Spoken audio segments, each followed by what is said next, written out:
Olá, boa noite. Está começando agora mais uma edição do programa TV Bancários. Hoje vamos falar sobre terceirização. Para isso, está aqui no estúdio comigo o diretor do sindicato, Vandeir Severo, e também o secretário de organização da Confederação Nacional dos Trabalhadores do Ramo Financeiro, Miguel Pereira. Lembrando que você pode participar dessa entrevista mandando a sua pergunta, a sua dúvida pelo Linha Direta. Veja só como é fácil participar. Para participar é muito fácil.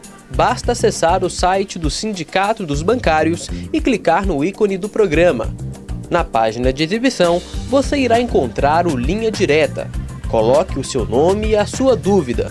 Se achar necessário, coloque também o seu e-mail. Participe e ajude a fortalecer as lutas da categoria no programa TV Bancários. Pois é, não deixe de mandar a sua pergunta, os nossos entrevistados estão aqui ao vivo, eles vão te responder. Se não der tempo de responder ao vivo, a resposta com certeza chegará por e-mail. Portanto, coloque o seu e-mail aí no formulário do Linha Direta. Quero começar perguntando aqui para o diretor do sindicato, Vandeir Severo. Primeiramente, obrigado pela presença. Vandeir, como a terceirização afeta a categoria bancária? Bom, primeiramente, boa noite, Lucas, boa noite aos que nos acompanham aí. A terceirização, na verdade, é um dos nossos maiores problemas atualmente dentro da categoria bancária, dentro da categoria do ramo financeiro. As empresas se utilizam dessa terceirização junto com a rotatividade para achatar o volume de trabalho, o número de trabalhadores. Então a gente acaba perdendo postos de trabalho baseados nessa terceirização aí, junto com a rotatividade, e isso acaba fatalmente achatando também os salários no geral. A média salarial acaba sendo afetada, sendo diminuída por esse processo de terceirização. Certo, secretário, muito boa noite também, obrigado pela sua participação aqui. Para começar, o senhor poderia diferenciar a terceirização de serviços de intermediação ilegal de mão de obra? Também boa noite, né? Agradecendo o convite do Sindicato aqui dos Bancários de Brasília. Essa é uma questão muito importante que todos os trabalhadores têm que ficar atentos, né? Porque terceirização, em tese, é um processo em que uma empresa contrata serviços de uma outra empresa, de uma outra prestadora de serviços.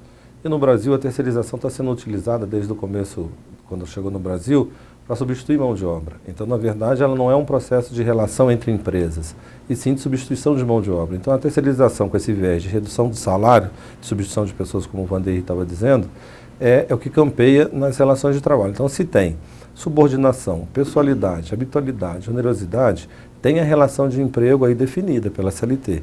Então, esse processo não é um processo de terceirização convencional, e muitas vezes os trabalhadores e a sociedade saem repetindo, não, é terceirização. Na verdade, não é terceirização, é uma ilegalidade, é uma fraude à legislação trabalhista que precisa ser combatida, né? Então, tem toda a discussão dos limites da terceirização, se ela é lícita, se não é lícita, se é atividade fim, se é o enunciado 331 do TST está sendo observado ou não, mas antes de qualquer coisa está dizendo, tem que se reparar, terceirização, é um fenômeno que atinge as relações de trabalho, a divisão, a organização do trabalho, ou é uma ilegalidade? No caso dos bancos, como o Vandeir dizia e estava respondendo, está demonstrado na maioria dos processos judiciais, onde a gente analisa os casos, que a grande maioria é intermediação ilegal de mão de obra. Então, os bancos não terceirizam. Na verdade, eles praticam a ilegalidade. Na verdade, eles são na ilegalidade com essa intermediação ilegal de mão de obras. Eles contratam empresas para fornecer mão de obra em substituição à contratação direta de bancários. Então, esse enfrentamento é diferente só de combater a terceirização, porque é uma fraude trabalhista. Miguel, e de onde vem esse modelo de organização da produção? Quem estuda as relações de trabalho, a organização do trabalho, vê lá que no passado, na década de 20, nós tínhamos o Fordismo, né, que é justamente por conta da fábrica de montagem automobilística Ford, né, que era em série, a produção era toda organizada, em série, como eu falei. E aí esses processos de organização e divisão do trabalho vieram se alternando. Na Segunda Guerra a gente tem algumas experiências de terceirização, mas é no Japão, né, com o chamado toyotismo, que a indústria japonesa se reorganiza para aumentar sua produtividade. E deu nome a esse processo de toyotismo, quer dizer, um processo organizado, dividido, baseado na divisão do trabalho. E no Brasil, as empresas no Brasil, olhando esse processo, como no Japão houve, de fato, um aumento de eficiência, mas não de precarização, no Brasil se copiou a ideia da terceirização, da divisão do trabalho em etapas, mas não como um processo de aumento de produtividade, mas sim de redução dos custos do trabalho. Então tem uma grande diferença. Copiaram um modelo internacional, particularmente o japonês, trouxeram para o processo de trabalho no Brasil, mas não com viés de aumento da produtividade, mas sim basicamente em dividir o processo de trabalho para reduzir os custos do trabalho. Então se paga menos, né, e a terceirização é um pouco isso. Se terceiriza para pagar menos. Então é menos direitos trabalhistas para esses trabalhadores, quando na verdade muitos deles nem carteira assinada têm, mas os que têm, muitas vezes os recolhimentos não são feitos, o INSS não é recolhido, o fundo de garantia não é depositado, e é óbvio, aquela regra do mercado prevalece. Se eu tenho alguém que faz por menos, para que eu vou pagar mais se eu tenho quem faça por menos? Então, os trabalhadores terceirizados, em grande número, são prejudicados numa série de direitos, muitos deles nem são praticados, e quando são em valores infinitamente menores do que a categoria principal. E no caso, a categoria principal também perde, porque se tem alguém fazendo por menos, né, as condições de trabalho, os salários e os direitos e benefícios dessa categoria principal poderiam ser maiores se não houvesse o processo de terceirização. Lembrando mais uma vez que você pode participar, você tem essa oportunidade pelo formulário do Linha Direta que está aqui nesta página do site do Sindicato dos Bancários. Eu estou aqui ao lado do secretário de organização da Contraficute, Miguel Pereira. Miguel, e no Brasil, quando que se intensificou a utilização da terceirização? De hoje a gente escuta essa história de redução do custo do trabalho, né? Que o trabalho no Brasil custa muito, precisa flexibilizar, precisa reduzir, precisa alterar a CLT, né? De hoje a gente escuta isso. Mas nos anos 90, quando a gente viu no Brasil o chamado neoliberalismo chegando no país, neoliberalismo significa o quê? Estado mínimo, né? Menos Estado, menos presença, menos participação, menos interferência. O mercado regula as relações sociais e de direito, inclusive. Então, aí a terceirização vira de fato uma praga e atinge todos os setores indistintamente e aumenta o seu volume e os seus trabalhadores, né, o número de trabalhadores no Brasil. Atualmente, só como registro, nós temos cerca de 14 milhões de trabalhadores registrados na categoria de prestador de serviços, de alguma maneira terceirizados, né? Então são cerca dos 45 milhões de trabalhadores formais, 14 milhões estão aí nessa categoria de prestadores de serviço. E destes, o maior número de informações que a gente pode conseguir é na área dos prestadores de serviços de asseio, conservação, limpeza e segurança bancária, particularmente segurança, né, de segurança privada. Porque a maioria desses outros serviços, como são classificados em CNAES, Classificação Nacional de Atividade Econômica, que é um indicador, inclusive a RAIS e a CBO, tudo que a gente tem para fazer o registro desses trabalhadores, as empresas manipulam essas informações. Então, do ponto de vista estatístico, a gente tem muito pouca informação fidedigna do que acontece nesse mundo de terceirização. Esses 14 milhões, como a gente está dizendo, é basicamente esse setor de prestadores de serviço na área de limpeza, asseio e conservação e de segurança privada, porque aí não tem como mascarar essa informação desse tipo de serviço. Agora, as demais, as empresas se utilizam a mesma atividade, classificam, dependendo da cidade, da região, de maneira diferente, e para o Ministério do Trabalho isso não aparece como terceirização, né? E isso eu estou dizendo das empresas que preenchem a RAIS e que informam esses trabalhadores direitinho, né, de uma maneira como a lei exige da empresa que contrata diretamente. Porque tem muita empresa que não presta nem informação. E, aliás, esse é um grande problema da terceirização, que as empresas prestadoras de serviços, elas já são pensadas, organizadas para quebrar, para falir. Então é muito comum você ter uma empresa prestadora de serviço, ela é aberta, ela existe por 2, 3 anos, ao final ela desaparece, dá um baita calote nos trabalhadores, não paga salário, não paga rescisão, vai se descobrir que não recolheu INSS, fundo de garantia, e aí esse prejuízo fica com qual trabalhador? Com quem? Fica com o trabalhador, com esse trabalhador terceirizado. Então a terceirização tem uma série de efeitos nocivos, não só durante, mas também muitas vezes quando esse contrato de trabalho se encerra. Secretário, as empresas alegam que, como não há lei no Brasil especificamente sobre a terceirização, elas se encontram sob o chamado risco jurídico. Isso procede? Isso é balela, porque na verdade elas têm a certeza, a segurança jurídica que estão fazendo errado. Então, na verdade, elas não têm coragem de admitir e de vir a público e dizer que elas querem uma alteração da legislação trabalhista ou que elas querem se utilizar desse fenômeno chamado terceirização para precarizar e reduzir direitos da classe trabalhadora. Então, elas dizem que tem risco jurídico, não tem uma lei, então a gente só tem uma orientação da Justiça do Trabalho, que é enunciado 331 do TST, E esse parâmetro, na verdade, ele é dúbio porque fala atividade fim, atividade meio, e aí não tem uma definição legal do que é fim e meio. Então elas dizem que nesse limbo elas saem prejudicadas porque em tese elas fariam a terceirização legal. Na verdade elas têm certeza, eu tenho certeza disso porque na verdade os processos quando são feitos, isso fica apurado e demonstrado, que é muito frágil a tese jurídica das empresas, porque tem muita, na maioria das vezes, como eu falei, habitualidade, pessoalidade, subordinação direta. Então isso aí as empresas sabem que elas estão incorrendo num crime de intermediação de mão de obra e não de terceirização. Então elas quando alegam que tem risco jurídico, na verdade, apesar de no Brasil nós não termos ainda especificamente uma lei sobre terceirização para tratar do tema, mas tem toda a CLT, como eu falei, que define relação de trabalho, tem a Constituição Federal, tem uma série de orientações da Justiça do Trabalho, do Tribunal de Contas da União, tem definições de que é fim e meio. Então essa questão do risco jurídico, na verdade, é uma desculpa que as empresas têm para não cumprir o que está na lei. Então existem limitadores à ação de terceirizar as empresas? Com certeza. O primeiro limitador é a lei. Né? Então a lei trabalhista, a CLT, a Constituição Federal, tudo que foi exarado, que saiu do próprio Tribunal de Contas da União, que já analisando o caso de terceirização da administração pública proibiu a terceirização de todas as atividades que constem do quadro de carreira das empresas públicas, está proibido de terceirização pelo Tribunal de Contas da União. Então quem continua fazendo sabe que está incorrendo em erro, em risco e que vai ter que pagar por isso mais cedo ou mais tarde. Então é aquela velha máxima, né? Aposta-se no errado e vamos tentar fazer do errado o certo. Né? Então vamos repetir várias vezes essa mesma teoria até para ver se chega uma hora e ela vira, o errado vira certo, o ruim passa a ser admitido na sociedade como um processo irreversível. Né? E na verdade não tem nada de irreversibilidade no processo, é uma escolha. Secretário, e quanto à sua regulamentação? A quantas andam as propostas para sua regulamentação? Particularmente o PL 4330 de 2004. Bom, isso daí é muito importante e o veículo, né, que a gente está se utilizando na televisão é muito importante porque chega até as pessoas e uma questão fundamental é que todo mundo compreenda o que está em jogo. Na verdade, não estão se buscando regulamentar a terceirização.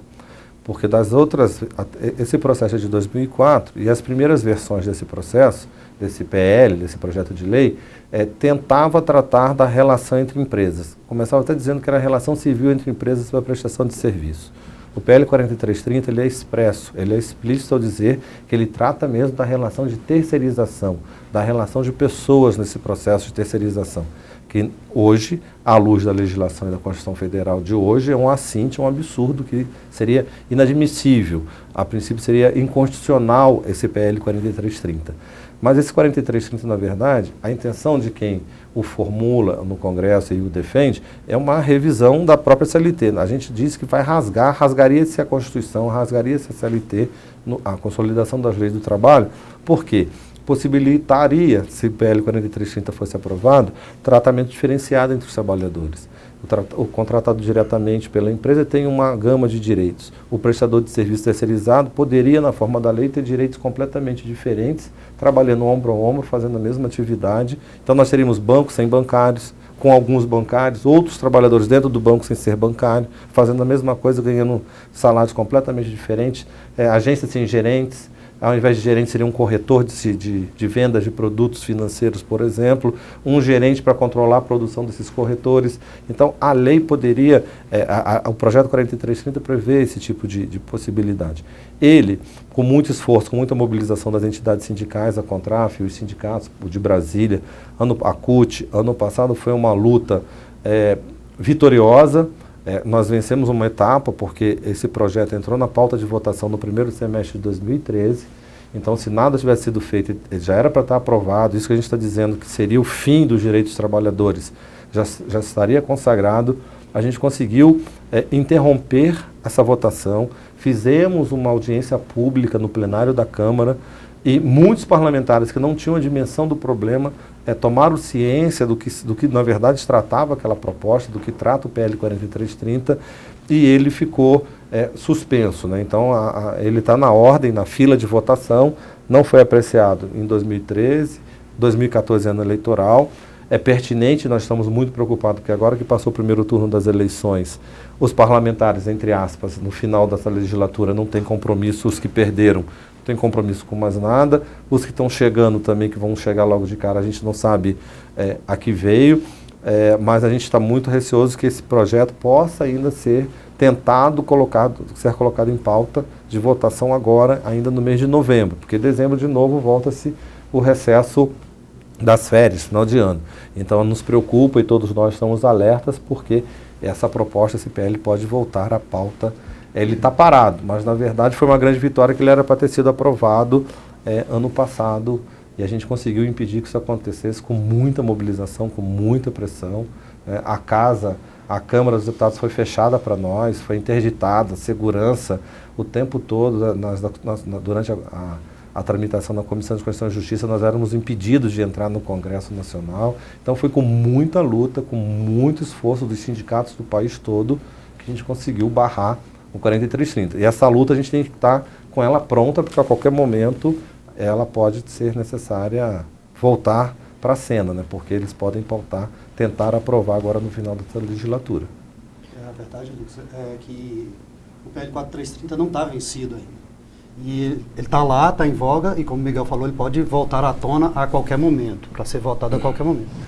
E a gente considera ele tão nocivo, ele é tão ardiloso, que ele deturpa o próprio conceito de terceirização. Na verdade, ele prevê uma precarização dos direitos dos trabalhadores terceirizados e a transformação de todos os contratados diretos. Ele abre a possibilidade de todos os contratados de forma direta serem contratados de forma terceirizada, mas já nesse formato precarizado. Por isso que a gente diz que ele é praticamente caçar todos os direitos conquistados pelos trabalhadores até hoje no país. Porque ele deturpa o próprio conceito de terceirização. Ele, na verdade, precariza as relações de trabalho dos terceirizados e transforma os contratados diretos em terceirizados a qualquer momento, sem nenhuma dívida, sem nenhuma ligação legal que possa impedir isso ou que possa dar regras a isso. Ele tira, na verdade, as regras que já existem. Inclusive é importante resgatar que nós estamos falando em Brasília. E a tese do concurso público cai por terra. Porque as empresas públicas poderão, ao invés de realizar concurso público e admitir trabalhadores via concurso público, poderão terceirizar na forma de prestadores de serviço. Então, ao invés de contratar bancários na Caixa, no Banco do Brasil, ou no Banco Central, ou no BNDES, eu posso simplesmente contratar serviços e as empresas vira um negócio. Na verdade, intermediar mão de obra, eu fornecer trabalhadores para outra empresa, vira o negócio. O negócio principal não é a prestação de serviço, é a intermediação de pessoas. Isso hoje a lei brasileira veda, isso é proibido, né? A época que a gente remonta na história, onde um cidadão, uma pessoa, ganhava dinheiro com o trabalho do outro, é o período da escravidão. Na escravidão, eu tinha pessoas que me serviam e aquele trabalho gerava renda e riqueza para alguém. Então, de volta, se assemelha aquele processo só com uma roupagem nova, né, com nome bonitinho, terceirização. Mas, na verdade, é alguém que não tem base de produção alguma, que vai fazer intermediação prestando serviços de terceiro, fornecendo mão de obra de terceiro, e eu ganho sobre o trabalho do outro. Né, porque aí eu vou ganhar alguma taxa por fazer essa intermediação. Na verdade, eu vou ter uma empresa que presta serviço? Não. É que faz, de fato, a intermediação de mão de obras para outras empresas, né? Estamos ao vivo aqui com o programa TV Bancários. No segundo bloco, a gente vai saber mais um pouco como andam os processos de terceirização nos bancos. A gente volta já já.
sindicato lançou no último dia 15 seu novo portal na internet.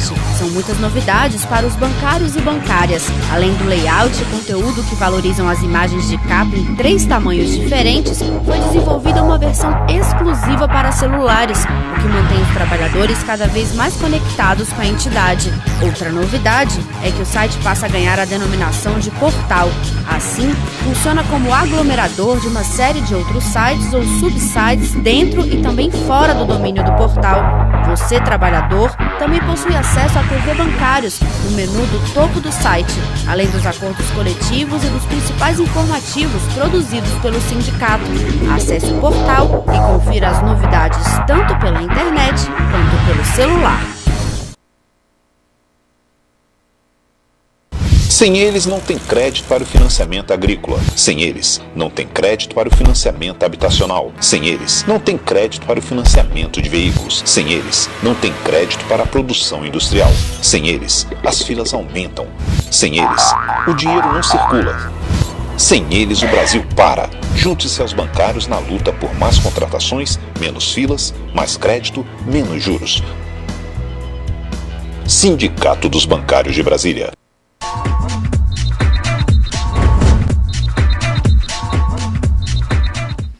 Estamos de volta, segundo bloco aqui do programa TV Bancários, recebendo o secretário de Organização da Confederação Nacional dos Trabalhadores do Ramo Financeiro, a Contraficute, Miguel Pereira, e também o diretor do sindicato, Vandeir Severo.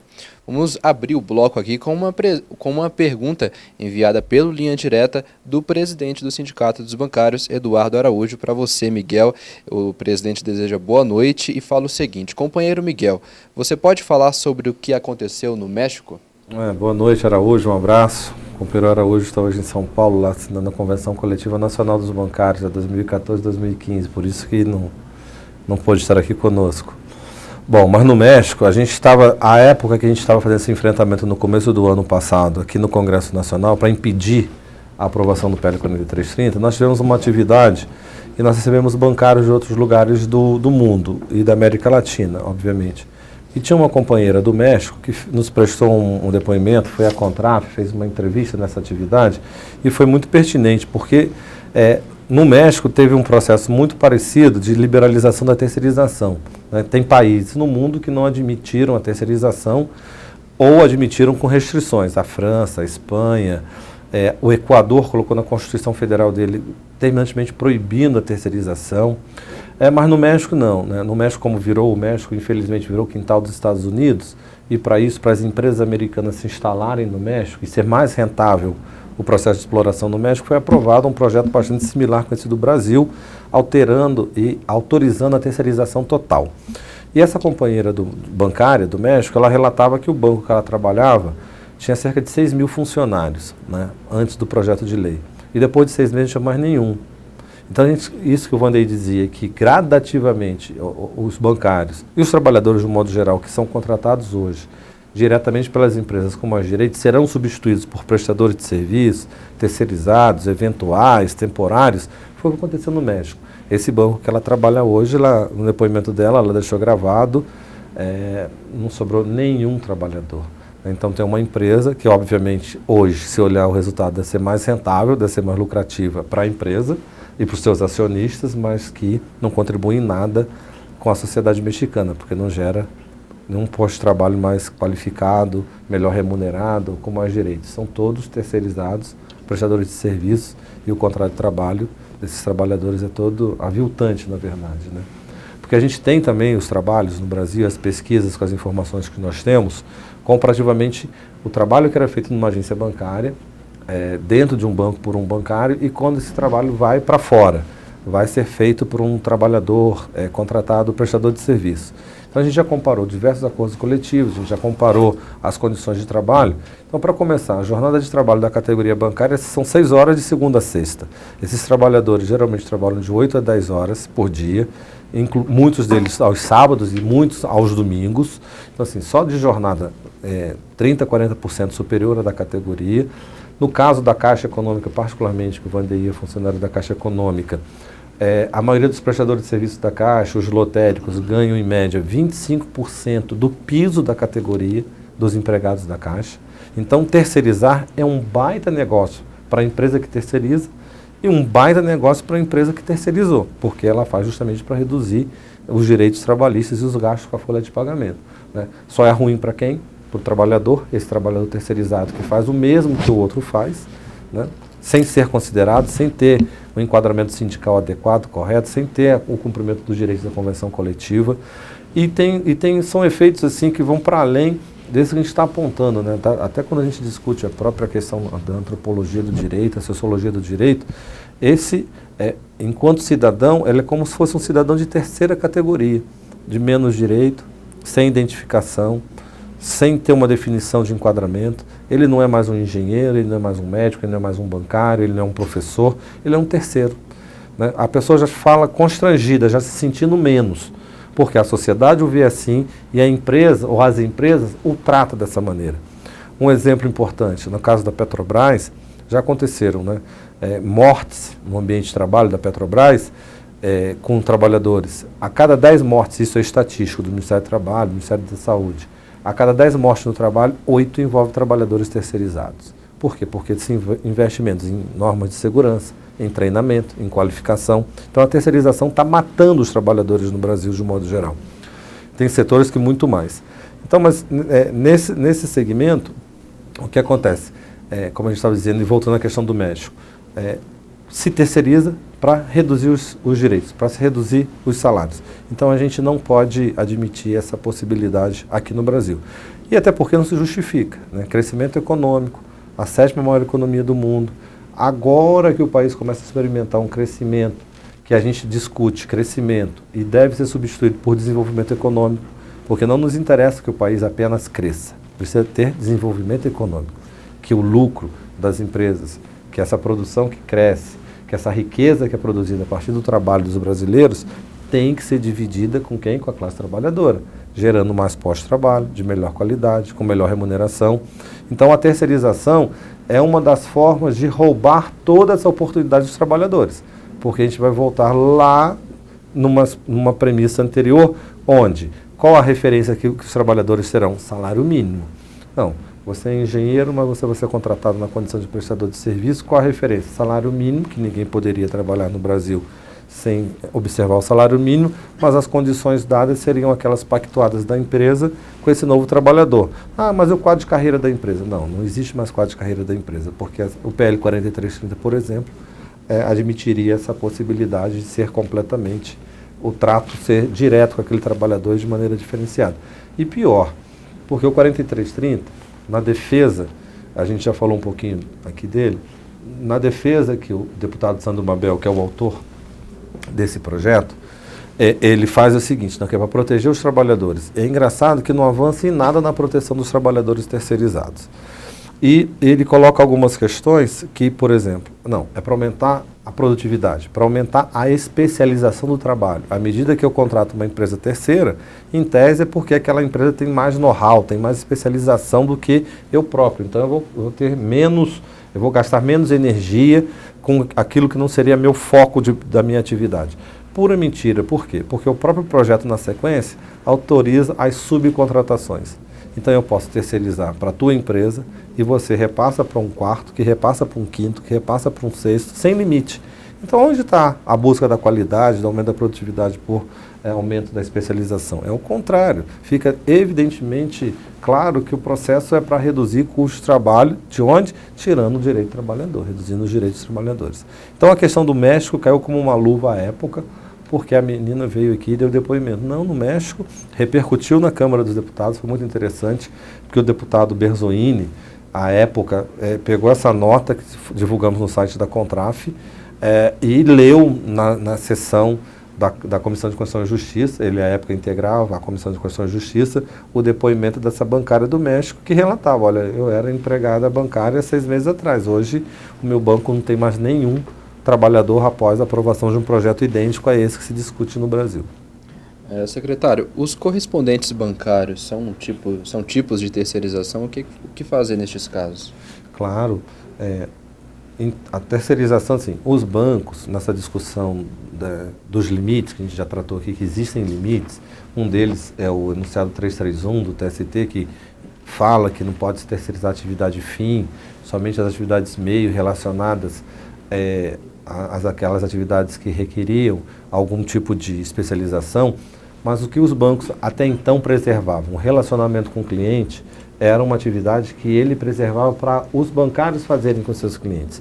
E o correspondente bancário, quando o Banco Central autorizou, através das resoluções 3954 e 3959, a figura do correspondente bancário, os bancos terceirizaram não mais fim ou meio, terceirizou tudo, terceirizou a própria atividade. O correspondente bancário hoje faz rigorosamente tudo que um banco faz, que uma agência bancária convencional faz. E o correspondente bancário, na verdade, quando ele foi pensado, já se chama correspondente. Ele era para praticar uma correspondência nas praças onde não houvesse banco, né, no interior, em algum lugar com IDH muito baixo, ou que não, o custo de fato para instalar uma agência pioneira, porque no passado tinha uma exigência legal, é importante resgatar isso, que os bancos são concessão pública, bancos públicos e privados, eles só atuam e existem porque o Estado autoriza, eles trabalham com a poupança nacional, eles trabalham com os recursos que pertencem à sociedade, não pertencem aos bancos, e por isso eles têm que fazer uma contraprestação a essa autorização. Então a lei exigia, inclusive, as agências pioneiras.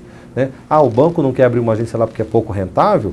Tudo bem, eu vou te dar uma autorização para abrir uma agência num posto, num local mais rentável, mas em contrapartida você vai abrir num local onde é menos rentável. E uma acabava contrabalançando a outra. Esqueceu-se essa referência legal, que não foi revogada, mas esqueceu-se, e optou-se pelo correspondente. Mas a primeira versão do correspondente era para prestação de serviço onde não havia agência bancária, no interior do país, onde tinham que as pessoas se deslocar por muito tempo, e que os bancos fizeram. A intenção do governo federal, no primeiro momento, do Banco Central, foi até positiva, que era fazer com que as pessoas que tinham que se deslocar de um município ao outro, a pagar uma conta, e eram poucos os serviços, pagamento de uma conta, o recebimento de um programa social, de um benefício social, e à medida que o Banco Central foi evoluindo, ampliando o alcance das medidas, ampliando as possibilidades, chegou-se ao ponto de, como a gente falou, hoje nós temos 22 mil agências bancárias no país, de todos os bancos, e mais de 400 mil estabelecimentos correspondentes bancários. E o que os bancos fizeram? Fizeram o seguinte, segmentaram a rede de agências convencional cada vez mais. Ela é Prime, ela é Van Gogh, ela é mais destinada ao público de alta renda, e o correspondente bancário virou, na verdade, ao invés de ser um processo de inclusão, assim como o governo defendia de inclusão bancária, a nossa leitura é que serviu de um instrumento, serve de exclusão, de discriminação. Ficou o banco convencional para rico e o correspondente bancário o banco para pobre, né? Então você passa na porta de uma loteria, de qualquer correspondente, tem filas enormes, as pessoas no relento, no sol, na chuva, sem segurança bancária, sem o menor dispositivo de segurança, sem nenhum dos elementos que a lei de segurança bancária exige, e o cidadão tratado como se fosse um cidadão de segunda classe. Por quê? Porque é pobre, né? Então a gente abomina esse tipo de visão, de encaminhamento que os bancos deram para a questão dos correspondentes bancários, e obviamente a gente discute a legalidade do correspondente, porque assim como a gente fala que a terceirização é no Brasil ilícita, ela está na ilegalidade, da mesma forma, não foi porque o Banco Central editou uma resolução que isso está pacificado. Do ponto de vista das relações de trabalho, as terceirizações via correspondente bancário também, a nosso ver, continuam infringindo as leis. E é por isso que, inclusive, Miguel, quando a gente fala de proteção dos direitos, a gente não está falando só de proteção do direito daquele trabalhador que está lá no correspondente bancário, é proteção do direito do consumidor bancário também, que, como o Miguel falou, quanto mais pobre, mais relegado. E quando se fala do direito do trabalhador especificamente que está ali no correspondente bancário ou dentro da agência bancária, não é só a questão do salário. Como o Miguel falou, tem uma diferença salarial que chega a 25%. Você recebe 25% da pessoa que na agência bancária executa o mesmo trabalho, porém trabalhando muito mais. A gente tem casos de que um lado da rua tem uma agência, do outro lado da rua já tem um correspondente. Ali com a proximidade de menos de 50 metros, coisa que não se justificaria. Todo mundo poderia ser atendido simplesmente na agência. Enquanto o trabalhador daquela agência ali, um caixa, por exemplo, trabalha 6 horas por dia, o trabalhador do correspondente bancário trabalha 8 horas por dia ou mais. Acaba trabalhando por semana até 14 horas a mais do que um outro trabalhador ali que tem uma gama de direito maior do que ele e que está dentro do ambiente seguro, relativamente seguro, com vigilância, com todas as normas de segurança. Então, o direito do trabalhador bancário, do trabalhador do ramo financeiro é usurpado, mas o direito do cliente também é usurpado, porque você não tem direito sequer a ter um local decente para atender. Alguns correspondentes desses são literalmente virados para a rua e você está pegando uma fila ali no sol, no meio da rua, sem nenhum item de segurança, e para um serviço que você poderia muito bem estar sendo atendido dentro de uma agência com toda a segurança que, de fato, você tem direito pelo Código de Defesa do Consumidor. E se me permite, que a gente está usando aqui importantes veículos de comunicação de massa, nenhum cliente ou usuário pode ser impedido de acessar os serviços numa agência bancária, porque esse é um outro problema. Porque os bancos, a partir da edição das resoluções do Banco Central, muitos deles vêm impedindo o acesso do cliente à agência. Já fica alguém na porta, barrando, qual que você quer? Quer falar com quem? Tem bancos que chegam a um absurdo, não, vim depositar quanto? R$1.000. Não, R$1.000 você não deposita na agência não, você vai depositar no correspondente bancário que está ao lado da agência. Impede, o cliente não pode ser impedido de maneira alguma, é uma opção, é um direito desse cliente, desse usuário, adentrar e usar os serviços disponíveis do banco. Né? Não tem nenhuma lei, não tem nenhuma resolução, muito ao contrário, toda a legislação que existem, circulares do Banco Central, proíbem e impedem essa discriminação, esse impedimento do acesso do cliente, do usuário à agência bancária. O que pode ocorrer, nesse caso, é que o banco, aquele banco que ele procurou, não tem um convênio para receber determinado tipo de conta. Ele pode, então, procurar, obviamente, onde é que seria aquele banco que receberia aquele tipo de pagamento. De uma conta de telefone, de uma prestadora de energia elétrica, não vem ao caso. Só nesse caso que aquele banco não atenderia. Mas ninguém pode ser impedido, como vem acontecendo hoje em diversas instituições financeiras, o impedimento do acesso desse cliente à agência. O cliente pode ir ao PROCON, pode entrar em contato com o sindicato, a Delegacia de Defesa do Consumidor e registrar uma ocorrência, porque não pode. Se ele quer fazer o depósito, fazer um saque, se utilizar um serviço da agência bancária, ele não pode ser impedido de fazer esse acesso, esse contato. Tá certo. Secretário Miguel, como que o movimento sindical e também social está vendo a questão do caso Cenibra? Bom, isso é importante a gente destacar, porque a gente está falando do enfrentamento que o movimento sindical e social fez ano passado no Congresso Nacional para impedir a aprovação do PL 4330.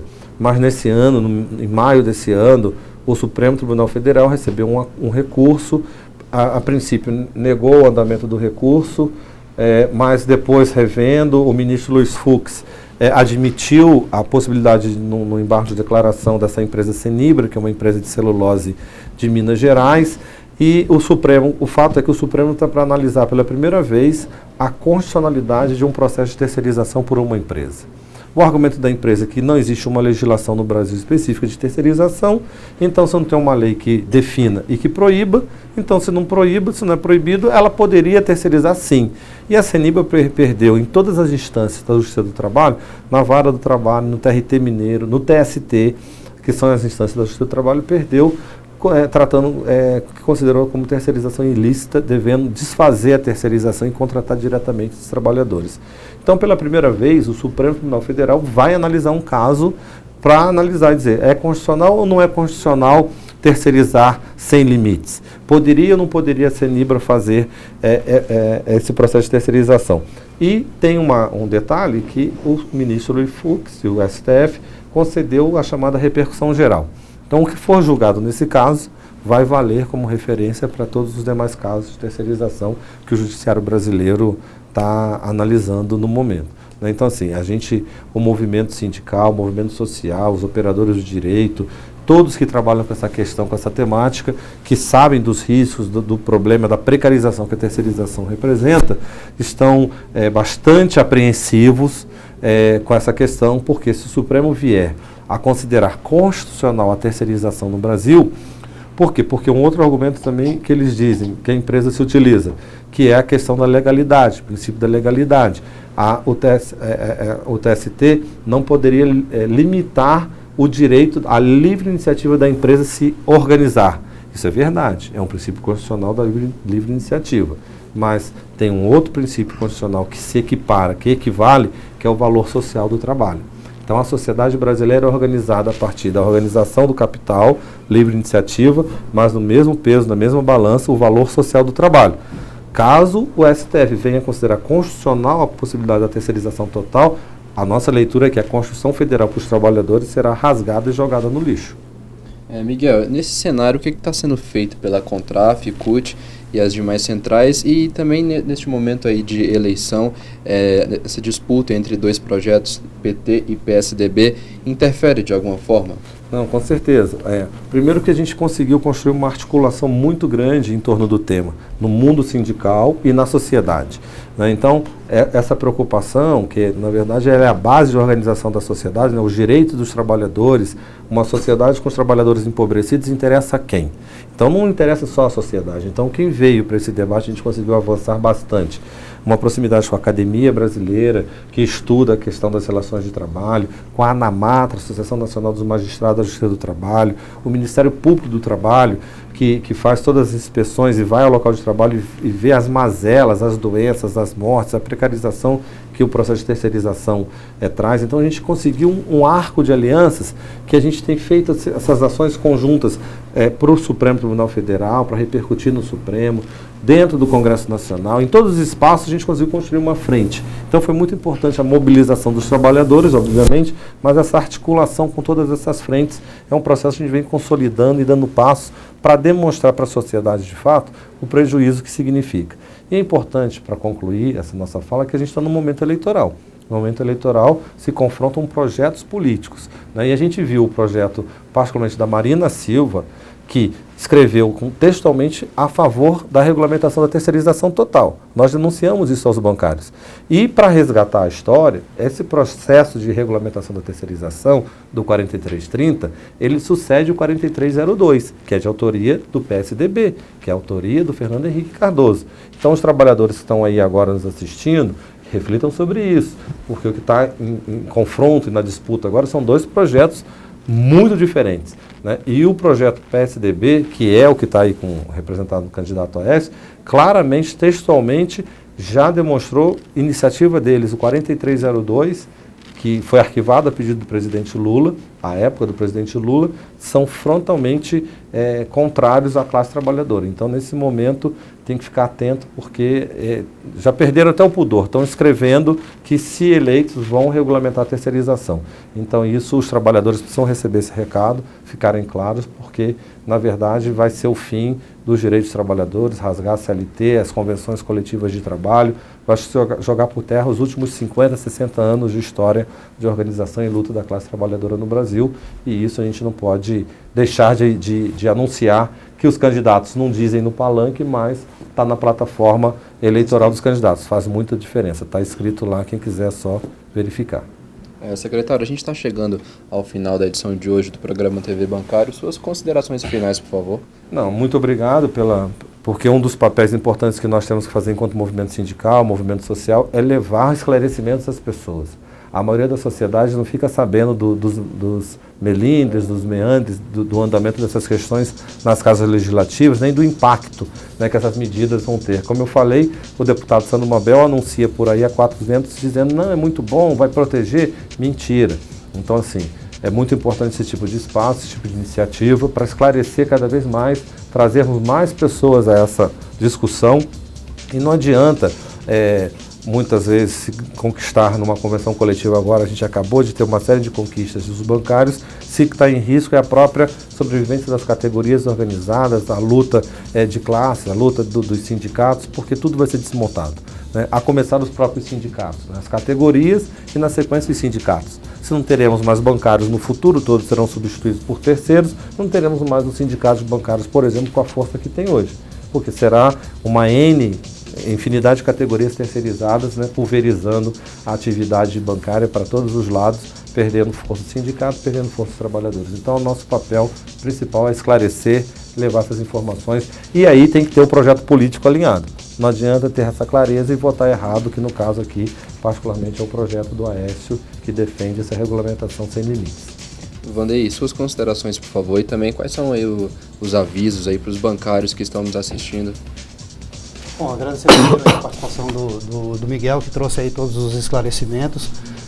O Sindicato de Brasília continua aí nessa briga. A gente pede que o pessoal esteja sempre atento, porque a qualquer momento esse PL 4330 pode voltar à tona aí e a gente vai ter que combater.